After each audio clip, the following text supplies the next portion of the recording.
दोस्तों, मूवी की शुरुआत होती है और एक ब्लैक एंड व्हाइट सीन दिखाया जाता है जिसमें हम देखते हैं कि एक लेडी डॉक्टर एक पेशेंट का इलाज कर रही है। वो पेशेंट किसी वायरस से इन्फेक्टेड है, मगर जैसे ही वो डॉक्टर एक इंजेक्शन पेशेंट की बॉडी में इंजेक्ट करती है तो वो पेशेंट खून की उल्टियां करके मर जाता है। ये पेशेंट लेडी डॉक्टर का असिस्टेंट मैक्सिम था और लेडी डॉक्टर का नाम एना है। एना अपने असिस्टेंट के मरने की वजह से बहुत ही ज्यादा दुखी हो जाती है और एक लेटर लिखती है जिसमें वो बताती है कि हम MX23 नाम की वैक्सीन पर काम कर रहे हैं जो कि कामयाब नहीं हुई है और अब हमें सब कुछ शुरू से शुरू करना होगा। तभी वहाँ एक मिलिट्री कर्नल आकर एना को रोक लेता है। वो कहता है कि हमारे बहुत से जवान अफ्रीका में फंसे हैं और वो इसी वैक्सीन पर निर्भर है। वो कहता है कि मुझे विश्वास है कि तुमने अपनी गलतियों से बहुत कुछ सीखा होगा, अब तुम और अच्छा काम करोगी। अगर हम यहाँ से पीछे हट गए तो हमें कुछ भी हासिल नहीं होगा और मैक्सिम की ह्यूमन ट्रायल की कुर्बानी बेकार ही जाएगी। अब हम आगे का सीन देखते हैं जिसमें एना अपने दोस्तों के साथ डिनर कर रही है। एना के दोस्त उसे अप्रिशिएट कर रहे हैं कि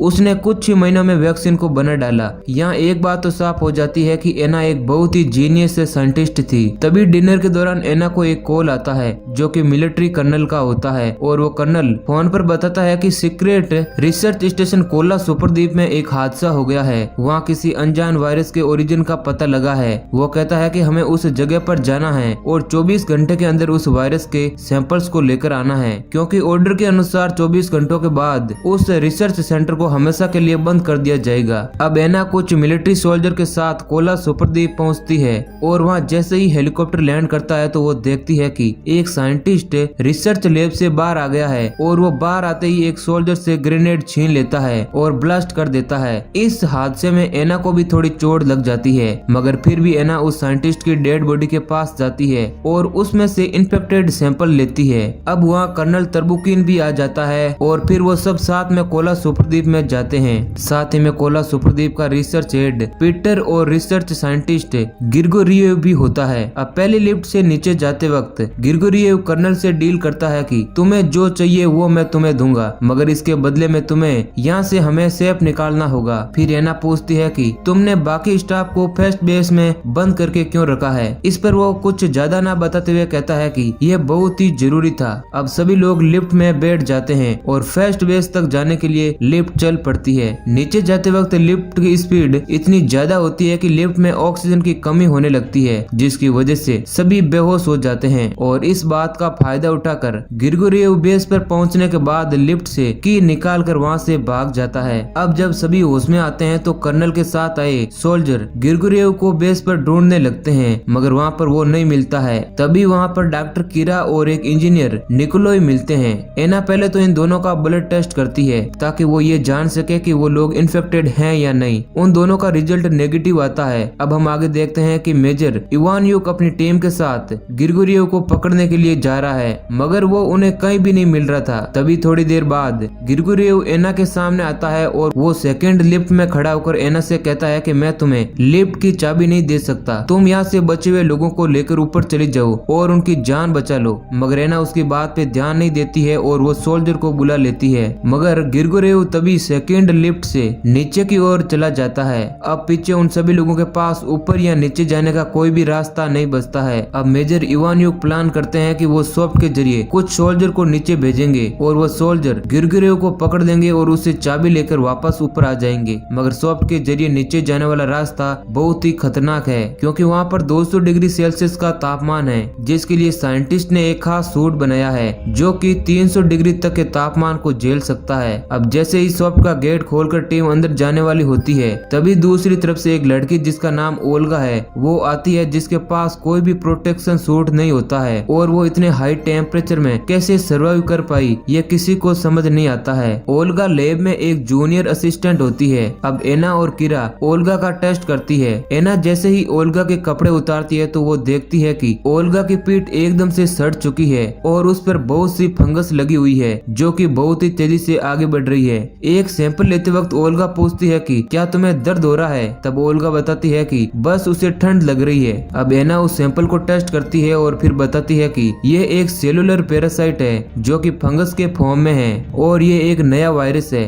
अभी तक साइंस भी इस पर स्टडी नहीं कर पाया है। कर्नल कहता है कि बढ़िया है, इसे पे कर लो, इसे हम अपने साथ ले जाएंगे। अब एना और कीरा फिर से कुछ टेस्ट के लिए ओल्गा के रूम में जाती है। अंदर वो देखती है कि ओल्गा की हालत अब बहुत ही खराब हो चुकी है, वो जमीन पर गिर गई है। अब एना कीरा को वहाँ छोड़कर मदद बुलाने के लिए जाती है। दूसरी तरफ हम देखते हैं कि मेजर इवान्यूक की टीम जो सॉफ्ट में गई है वो नीचे से मैसेज भेजते हैं कि यहाँ अंदर में कुछ अजीब सा जीव है जो उन लोगों पर अटैक कर रहा है। तभी बेस में से एक अनाउंसमेंट होती है। ये अनाउंसमेंट गिरगुरेव नीचे वाले बेस से करता है। वो कहता है कि मुझे उम्मीद थी कि सॉफ्ट के जरिए तुम लोग ऊपर जाओगे, मगर ऐसा नहीं हुआ, तुम लोग नीचे आ रहे हो, इसलिए अब मेरे पास सॉफ्ट को उड़ाने के अलावा कोई भी चारा नहीं बचा है, मुझे इसके लिए माफ कर देना। और एक धमाके के साथ पूरा बेस हिल जाता है, यानी गिरगुरेव पूरे सॉफ्ट को उड़ा देता है। अब मेजर इवान्यूक की टीम उसमें फंस जाती है। अब एना सभी को ढूंढती है और आगे का कुछ नया प्लान करने से पहले वो ओल्गा के कुछ सैंपल लेना चाहती है, इसलिए वो मेजर इवान्यूक के साथ ओल्गा के रूम में जाती है, जहाँ वो देखती है कि रूम के चारों ओर बहुत मोटी फंगस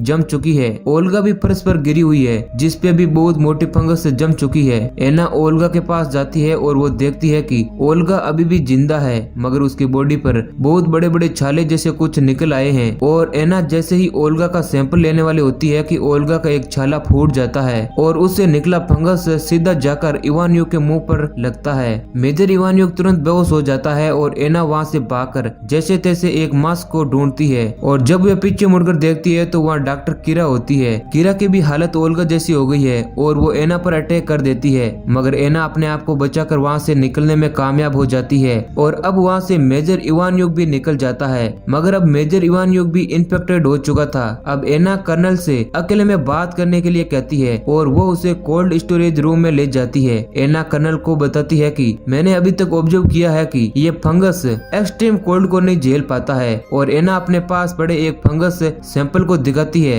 जो कि कोल्ड स्टोरेज रूम में आते ही मर गया था। साथ ही में एना बताती है कि हम इसे ऊपर की दुनिया में नहीं ले जा सकते हैं क्योंकि ये बहुत ही खतरनाक है। दूसरी तरफ निकोलोय अपना दिमाग लगाता है और लिफ्ट के सिस्टम को ओवरराइड करता है और ब्रेक को मैनुअल मोड पर कर देता है ताकि वो गिरगुरेव से की लेकर वापस ऊपर आ सकें। अब कर्नल, पीटर, निकोलोय और एना लिफ्ट से नीचे जाते हैं और नीचे पहुंचने पर वो देखते हैं कि लिफ्ट और सॉफ्ट के बीच एक बहुत ही कोल्ड रूम है जिसका टेम्परेचर -15 डिग्री सेल्सियस है। वहाँ रूम में गिरगुरेव ने एक रिकॉर्डिंग करके छोड़ रखी थी और वो लिफ्ट की की को लेकर सॉफ्ट में चला गया सुसाइड करने के लिए। गिरगुरेव रिकॉर्डिंग में बताता है कि यह रिसर्च फैसिलिटी बनाना मेरा सपना था और अब मैं खुद ही इसे डिस्ट्रॉय करना चाहता हूँ। साथ ही वो कहता है कि लाखों सालों पहले आइस एज इसी पैरासाइट को रोकने आई थी ताकि ये दुनिया पर कब्जा ना कर सकें। और यह कहकर रिकॉर्डिंग खत्म हो जाती है। यहाँ सबको पता चलता है कि गिरगुरेव ने अंदर जाने से पहले सभी कोल्ड सूट के टैंक को डिस्ट्रॉय कर दिया है ताकि कोई भी उसके पीछे ना आ सके।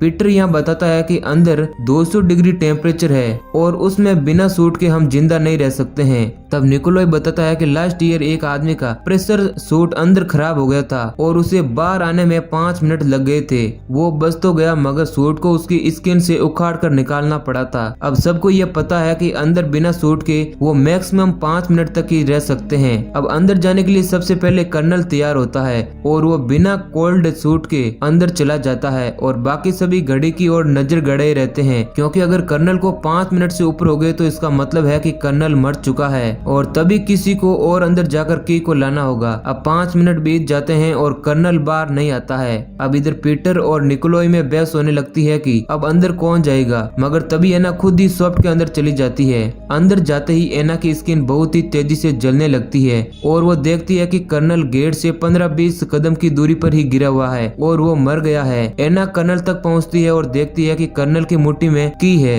एना की को जल्दी से ले लेती है और वापस कोल्ड रूम में आ जाती है। यहाँ हम देखते हैं कि एना की स्किन जलकर लाल हो चुकी है। निकोलोय जल्दी से एना को उठाता है और उसे सहारा देता है। तभी वो दोनों देखते हैं कि पीटर ने एक गन ले रखा है और वो कहता है कि की मुझे दे दो। निकोलोय पूछता है कि तुम ऐसा क्यों कर रहे हो। तब पीटर कहता है कि मैंने पूरी जिंदगी इस खोज में लगा दी है और अब मैं नहीं चाहता है कि मैं दुनिया से इसे छिपाऊं, इसलिए मैं ऊपर जाऊंगा और इसे खोज को दुनिया के सामने लाऊंगा। और जैसे ही निकोलोय और एना पीटर का विरोध करते हैं तभी पीटर निकोलोय के पैर में गोली मार देता है। तब मजबूरन एना को वो चाबी पीटर को देनी पड़ती है। अब वो दोनों लिफ्ट से फर्स्ट बेस पर आते हैं और वो देखते हैं कि फंगस ने पूरे बेस पर कब्जा कर लिया है और जो सोल्जर इसकी चपेट में आए हैं वो ज़ॉम्बी जैसे बन गए हैं। वो तीनों अब लिफ्ट की ओर भाग रहे हैं। तभी एक सोल्जर पीटर पर हमला कर देता है और उसे मार देता है। एना पीटर के हाथ से चाबी को ले लेती है और निकोलाई के साथ लिफ्ट तक भागने में कामयाब होती है। अब वो दोनों लिफ्ट में की लगाते हैं, जिसके बाद लिफ्ट चालू हो जाती है और अब लिफ्ट ऊपर जाने लगती है। तभी एना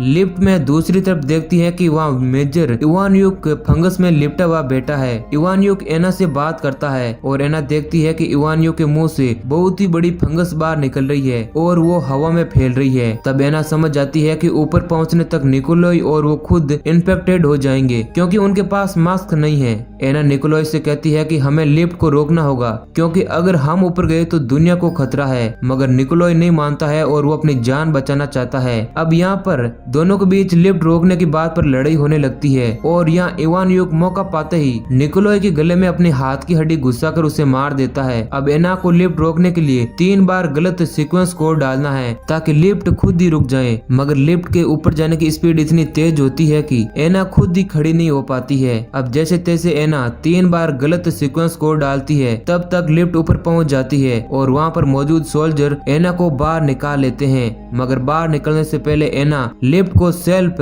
डिस्ट्रक्ट मोड पर लगा देती है और अब लिफ्ट बहुत ही तेजी से अंदर चली जाती है। अब सोल्जर एना को बाहर लाते हैं, मगर एना नहीं चाहती थी कि कोई भी सोल्जर उसे छुए, जिसके बाद एना एक सोल्जर से जबरदस्ती हैंड ग्रेनेड छीन लेती है और जैसे ही उसकी पिन निकालने वाली होती है तो मूवी खत्म हो जाती है। हमें यहाँ ये पता नहीं चलता है कि एना ने पिन निकाली या फिर नहीं, और यहीं पर सुप्रदीप मूवी का एंड सस्पेंस के साथ खत्म हो जाता है। तो दोस्तों, अगर आपको स्टोरी पसंद आई है तो वीडियो को लाइक करें और ऐसे ही इंटरेस्टिंग वीडियो पाने के लिए हमारे चैनल को सब्सक्राइब करें। वीडियो में अंत तक बने रहने के लिए आपका बहुत बहुत शुक्रिया।